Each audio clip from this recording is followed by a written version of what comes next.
So this may look like typical exhaust, but it's actually oil being blown right out my tailpipe along with antifreeze, and my old 318 is about to fall on its face. So we're going to see what we can do about that. Hi. So, I got this little 318 here in my pickup, my 1985 Dodge W150.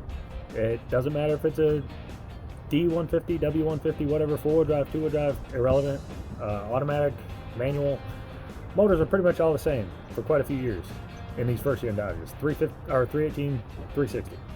So mine it's not blown, but it started knocking like it's gonna throw a rod, and it's definitely burning oil and coolant. So it's pretty bad.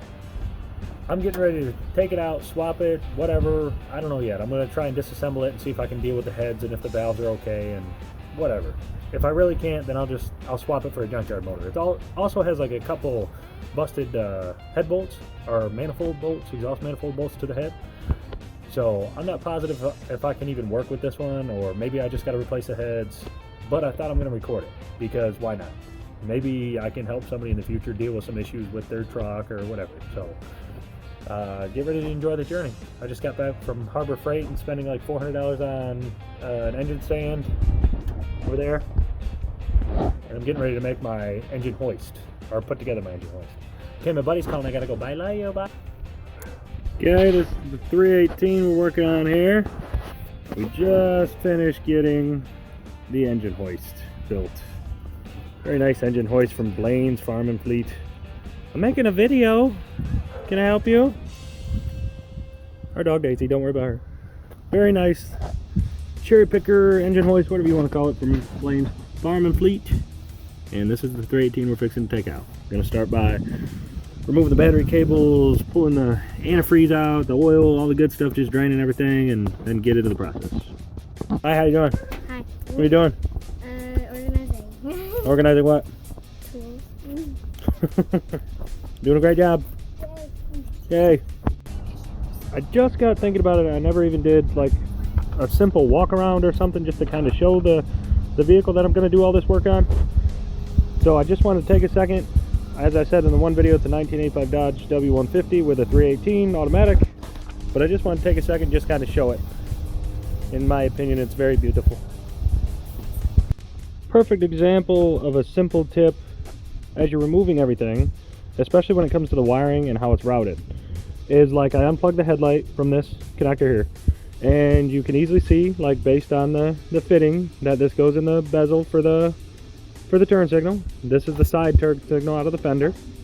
But as you're starting to unplug and remove everything, you'll run into random ones along your wiring or electrical system. And instead of trying to reroute everything once you go to put everything back together, I just like to label it just straightforward, like this is one of the horns. So it reminds me the two wires in the front here are for the horn. Just simple little things like that really help you get it back together easier. This is where we sit. Just finished removing the radiator. We're all the way down to the radiator support. Something that's kind of dumb, but also something to note. Like putting the screws back in place all around the entire body when you're removing stuff. Just putting them back in place so you don't have to worry about them or label them or try to remember where they went, where you put them, whatever in the future. You just stick them back in there, and then when you're ready to put it back together, you just throw it together. But yeah, that's currently where we stand. So I'm going to start pulling apart the fenders, radiator support, and I'll do another little quick clip after that. Okay, bye. So this is the first time from my experience where I am disassembling this truck and I'm not scrapping the parts. So I had to really be meticulous about removing the body panels, the inner fender well you can see sitting on the tire now, and just taking my time trying to figure out what I'm doing here. And one important note that I noticed I wanted to point out was right inside of the door in the center of the fender. If you open the door, you could see one little bolt head that I had to try and get to. You can see the extension down there, and it's just one of the standard bolts like the rest of the fender. Had one of these with the washer. But yeah, that was kind of a particular one you had to make sure to find. Inner fender is just held on the edge there with all those little holes on the outer fender, which just get screwed into speed nuts. And then you can see there's a couple holes in like the top of the inner fender that are underneath the fender well where you got to get in there and just take a couple screws off. And really that's about it. The rest of the bolts are on the front where the radiator support is, and then you're good to go. So just to recap, got the rest of the bolts out, fender came off like it was nothing. I'll remove the other side, the driver's side, and then we'll be on to the radiator support, and then we're on to working on the 318. It was actually a really simple process. Right here you can see the bracket that I was talking about. There's a nut with some spacers and washer, and then there's a bolt for here. There's two underneath. I don't know if I can at least show you the holes. Yeah, right there's one of the holes. You can see the other one must be somewhere else. But you see what I'm saying. And then there was the few on the radiator support for the outer fender. Just like those on the driver's side yet. So pretty straightforward, simple process onto the driver's side.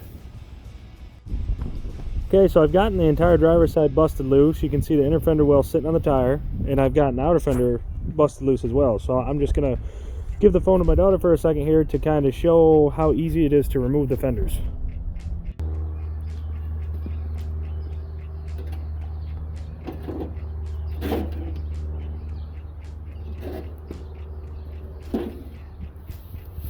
There's the outer fender.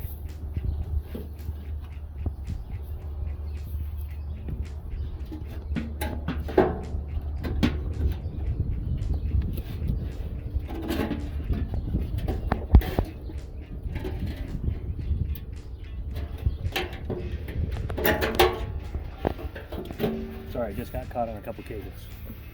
There's the inner fender. Okay.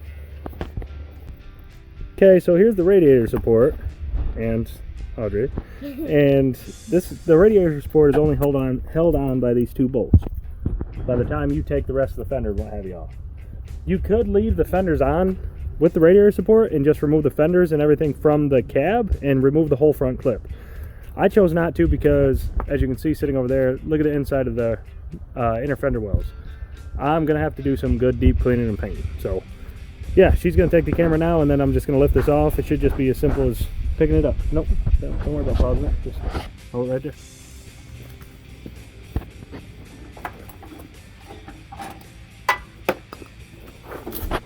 Couple of spacers and what have you, but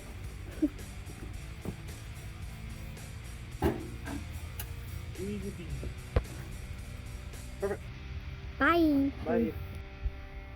So it's the end of the day, or the work day for me at least, when it comes to this 318, and this is just kind of an example of something I like to do personally. Just stay very organized. Like I said earlier on, put all the bolts that come out of something right back into them, just like you can see here in the bumper. Just so you don't have to go searching, try and organize, whatever. The ones that you can't, just put in a little cup and write what they're for. But yeah, I'll show you what we're doing now. So as you can kind of see here, I live in a cul-de-sac. I don't live in the country, and I don't have a pole barn. We got a one-car attached garage. So I'm just trying to make the best of it. Here you can see the fenders, the outer fenders, inner fender wells, the radiator support. In the shed was my radiator and all that other good stuff. The cherry picker that I picked up from Blaine's Farm and Fleet. And then you can currently see where the W150 stands. Made a little bit of a mess with some coolant on the ground. I tried to reserve it as best I could, but I just went and took a bunch of hot water and threw it all over the ground just to try and keep from animals getting into it and what have you. And one last thing that I like to do at the end of the day is I always like to take care of my stuff. Yes, that's a Rubik's Cube. You know, when you get angry, can't figure something out, get a little frustrated, play with it. But I take care of my stuff, clean all my tools, organize, and then reset for the next day. So, just kind of got into a spot.